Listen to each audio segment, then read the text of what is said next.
What's going on, guys? Welcome back to another video on the channel. Today I want to get back into doing some trade recaps, so we're going to go ahead and review 3 trades that I took today. Funny enough, all 3 of these trades were call options. Was able to scalp some of the upside that we saw today. Overall, the trend on the market is still very bearish, but we are getting some intraday volatility, which allows you to see some upside intraday, and I was able to catch that on Apple, Tesla, and Facebook. So we're going to review those trades. If you want to stay tuned intraday with some of the things I'm doing, some of the content I'm providing when I'm not making videos on YouTube, also make sure to follow the Options Insider Instagram. I'll post stories and reels of trade recaps there as well, so make sure to check that out as well. Now, before we jump into today's video, I want to announce something that I've been working on for about 6 months now, and that is some Options Insider merchandise. Now, I do have some logos of the Options Insider on this merch, but this is more merchandise for traders in general. Cool sayings, funny sayings, sort of just nice design shirts that I wanted to go ahead and provide for anyone out there. So I just want to show you guys those designs real quick. So the first one I have for you here is Trend is Your Friend. This is it right here, Trend is Your Friend. Very cool shirt, that's on the back. I like that design, that's probably my favorite one. Second one is Take Profits. So here's the second one, Take Profits. Nice clean design, keeping it very modern and simplistic, just sort of that's how my style is. And then the next one here is a little play on Jerome Powell. Transitory was transitory. So the word itself was actually transitory when Jerome Powell was using it. So those are some of the designs that I have. We're going to make new designs every single quarter. Q1, this is the Q1 drop, and I'm going to make new designs Q2, Q3, and Q4. So we're going to keep it fresh, keep new designs coming. If you guys are interested, make sure to check out the link down below. Just wanted to let you know something I've been working on, and if you like the designs, feel free to check it out. With that said, let's go ahead and start this video.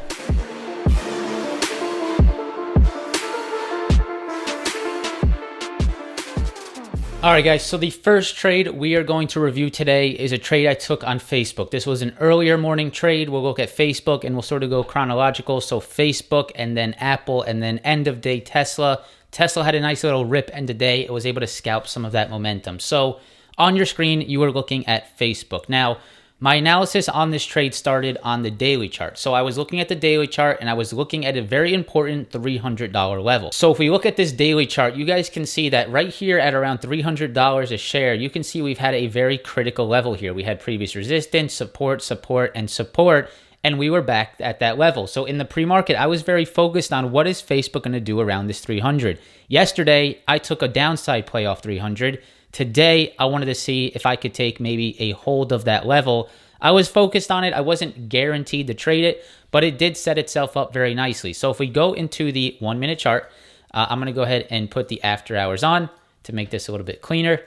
For us to go ahead and review this trade. So yesterday, I'll actually just break this down real quick. Yesterday, we saw a push and rejection at 300. I took this trade. It was a nice little scalp to the downside. Very nice key level rejection at 300. Now today, what I noticed was we did break that level yesterday, but we were coming back to that level pre-market. So I was very focused on, okay, we broke 300. We're coming back down to it this morning. Is Facebook want to try to hold this previous resistance and turn it into support? So early morning, I did see some of those signs. Overall, through the rest of the day, you can see we did hold it actually very nicely. All throughout around till 1 o'clock, we held this 300 level very nicely. Some pretty nasty volatility in between that, a lot of choppiness, but overall a hold at 300, a push higher, and then we saw that afternoon slip, and then Microsoft earnings, which is affecting Facebook in the after hours. But if we zoom in here and we just go into the early morning, here's where I went ahead and I traded Facebook. Now, of course, I call out all of these trades live. Call this one out live in the voice chat. If anyone took it, congratulations. Here is the trade that I went ahead and took on Facebook. So I took 2 contracts at 9:34 a.m., which was right around here, 9:34. And then I took 2 more at 9:36, which was right here. Now, why did I start to build a position here on Facebook? I was looking for the hold of 300, right? I was looking for 300 to act as support. It was previous resistance. I wanted to see if we could hold it as support.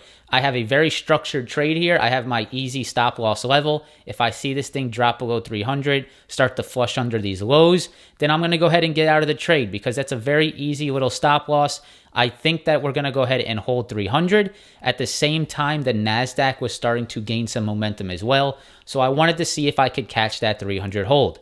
So I did see about 3 or 4 candles start to really push up at that 300 level. You can see a hold here, a very strong wick here, and then we got that push off 300. When I started to see us pull back, I started to get and build a position. So we went ahead, built that position, got a push higher, and I started to scale out at 937 and 938. I really was just looking for that quick pop off of 300, trying to scalp it to sort of get my feet wet for the morning. I don't typically like to trade this early, but this was an actual setup that I was starting to see, right? You can see previous support here in the pre-market, and we turned it into support again. I would rate this trade like a B, maybe a C plus, because first of all, I'm not very happy that I traded this early, so I will say that. It was a little bit risky taking it that early, but I really did like that 300 support, so I wanted to take a shot on it there at 300. Got the nice reaction, and I like my exit. I'll give my exit like a B plus to an A minus. I do like my exit, scaling out as we got the push, and then these wicks right here, that is nastiness, right? That is something you do not want to see. If I was still holding at this time, I would have got out instantly. I wasn't holding at this time. I started to scale out at 938, right around this candle. But this was very nasty. This was showing its resistance, and you can see we went ahead and fell off after that. So a nice little trade there. Got about $110, $112 on that trade itself. Started the day out green. Got myself a little bit of a cushion on the day, and I went ahead and started to look for some more opportunities. So let's go ahead and now jump into the Apple trade, which I like this trade a lot. I'm going to go ahead and grade this one like an A to an A+. This was a very nice trade. Let's go ahead and review that one right now. All right, guys. So for Apple, I want to say the main reason I got into this trade was because of the NASDAQ, the /NQ. I was watching the futures. As you guys know, I watch the futures at all times.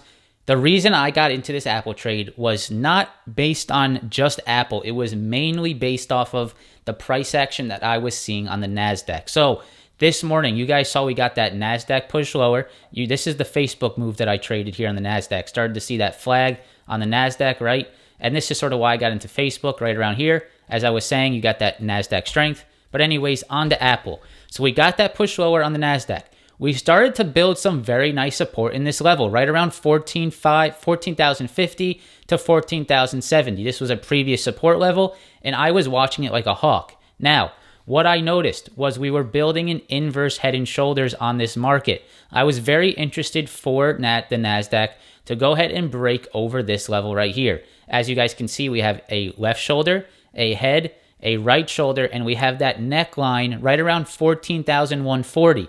So I was looking to catch this move out of this neckline break on the inverse head and shoulders. This was on the NASDAQ market. So in anticipation of that move, I was seeing something very similar on Apple. Now, if we zoom into Apple here at around the exact same time, you are going to see a very similar move here on Apple, right? You have a left shoulder, a head, a right shoulder, and you have the neckline right around this 158 level. So my goal in this trade was to catch that neckline breakout, that inverse head and shoulder breakout on Apple, and I was slightly anticipating it because I really did believe that we were going to pop over that neckline because of the strength that I was seeing and the support that the NASDAQ was starting to build. So guys, pulling up the Discord chat where I did post this trade, right around 10:22 is when I got into it. And you guys can see Apple 160 call everyone at 320 with a stop below low a day. I was looking for a push through 14,130, inverse head and shoulders, right? That was my plan. I was looking to catch that inverse head and shoulder breakout. And that is why I got into that trade. At the time, this is what the chart looked at. Right around 10:22, you were starting to see that inverse head and shoulder build, and that is why I got into it. So if we go ahead and pull up the trades, here were the trades on Apple. Now, in this position, I did scale up as I started to see this work out. I wanted to get a good amount of size in this one. I got about $2,000 in this particular trade, and that's right around the limit that I am happy with trading as of late. The volatility has been very tough, and I don't want to over leverage my portfolio. This trade itself was right around 7 to 8% of the portfolio. So I was confident, I was within my risk parameters. It's a little bit of a larger trade that I've taken recently, but I was pretty confident in this move and I wanted to get some nice size into this trade. So you guys can see I was buying around the 17, 14 area. So right around 1017, 1014, as we started to chop, I was looking to go ahead and start to build a position here. I liked this chop that I was seeing on Apple, and I liked the inverse head and shoulder that was building on the NASDAQ. Now, after I got into it, right around 1026, we went ahead and we popped above that neckline. So very nice 1026 breakout. When I saw that, I scaled out of 4.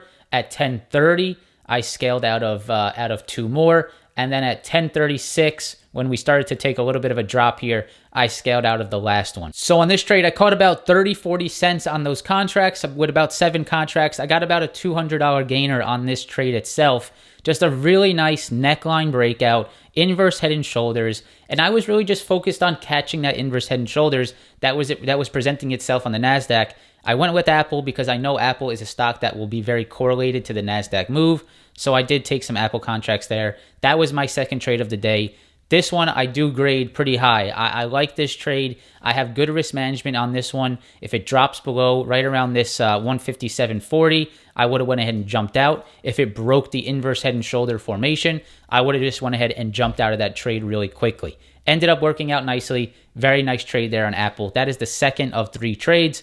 Let's go ahead and jump into Tesla. All right, guys, so final trade on Tesla. The thing I was watching very closely was the 30-minute chart on Tesla today. So I started to see Tesla make higher highs, right? So you have yesterday's highs here around 9:35, and around this 2 o'clock time, Tesla started to get a nice little momentum push, and we got that push above that previous high. When I saw that, I got interested. I wanted to see, does Tesla start to find some momentum after this previous high of day push?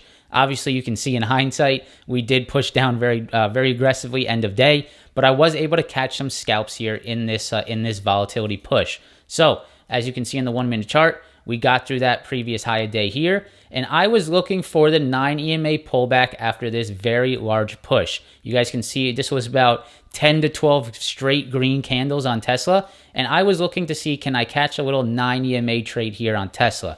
Now, I will admit, I chased this a little bit and I scaled up a little bit too large. So am I 100% comfortable with this trade? When I look back and I journal my trades, is this something that I am very happy about? Probably not. It's something that I need to say, hey, this was a little bit aggressive, maybe scale down a little bit next time and be a little bit more patient.